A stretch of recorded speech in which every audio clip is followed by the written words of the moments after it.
Susan was an investigative journalist. Her job was to search for the truth. But her passion was to understand those stories that people had forgotten or chose to forget.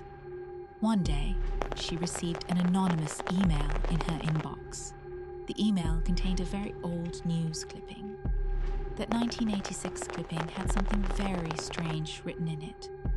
According to it, in 1986, on a remote island in Korea, inside a large complex, people were locked up and real-life torture games were played with them. Not only that, the email claimed that high-level authorities were involved too, and they would send people who spoke against them to that island. Susan found the story very interesting. The email even had the coordinates of the location. Susan decided that she would go to that remote island herself and find out the truth. She went there alone in a small boat, but the way to the complex wasn't easy. It was deep inside a dense forest.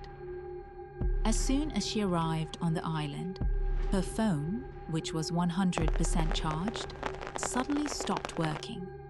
But she had come prepared, with flashlights and printed maps for backup. Using those, she started following the coordinates. Susan knew this investigation wouldn't be without danger, but she didn't expect that the moment she entered the forest, a storm would begin to rage. She could barely see through the heavy wind. Suddenly, she heard screams, someone crying. Susan thought someone was being attacked and quickly ran deeper into the forest following the sound. But after a while, the voice stopped. She was now deep in the jungle, but the complex was nowhere to be found. The winds had calmed. Just then, she felt like someone, a thin girl, was watching her from behind a tree. She called out to the girl, but there was no response. When Susan went near the tree, there was no one there. Susan thought maybe it was her imagination, but suddenly her head started spinning, and she collapsed, unconscious. When she woke up, she found herself inside a dark room within the complex building. Strange noises were coming from inside the complex. She opened the door and saw a large room with about 50 to 60 people. All of them were tied up, and masked guards were standing around them. The guards were holding guns and were shouting at the people to run.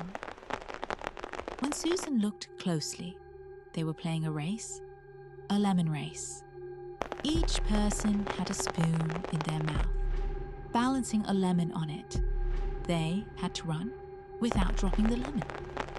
Suddenly, one boy's lemon dropped, and the guards immediately shot him.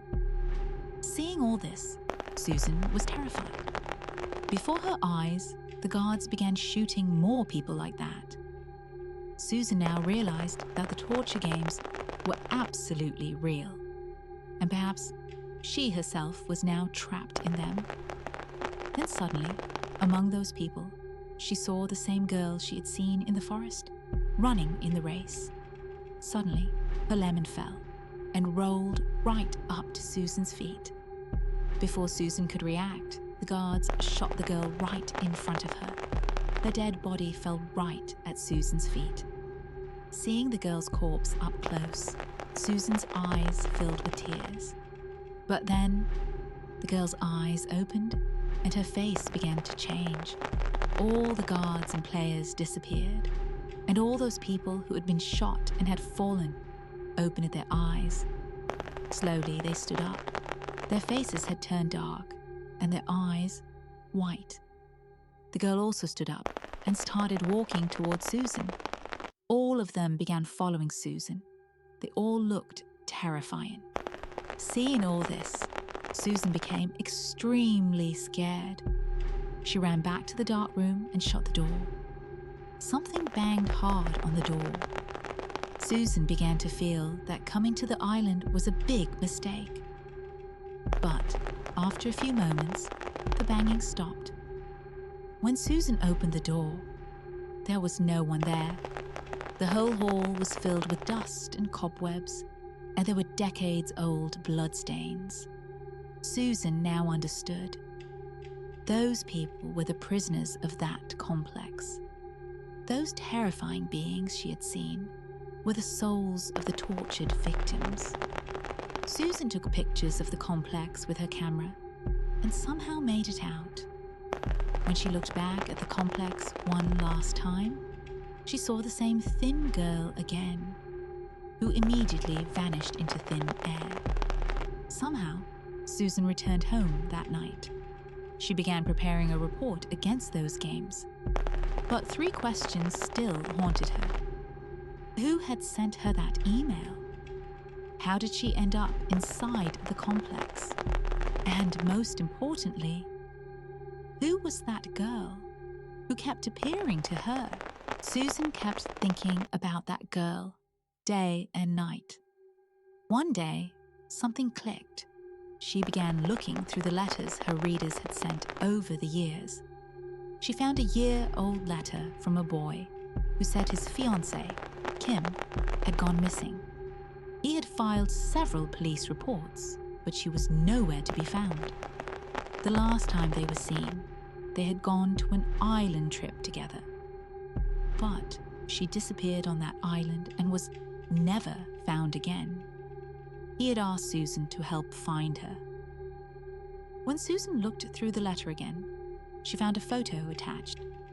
When she saw the photo, she was shocked. It was the same girl whose spirit she had seen on that island. But how was this possible? The games had been played in 1986, 30 years ago. So, how could that girl still be there? Susan realized that maybe the games were still being played even today. She immediately informed the local police, and a search operation was conducted on the island. Eventually, the complex was found, but there was nothing inside. However, when they dug beneath the complex, they found over 1,000 skeletons. DNA testing confirmed that one of those skeletons belonged to the missing girl, Kim. Everyone now believed that something truly horrifying had happened there. But apart from the skeletons, there was no other proof.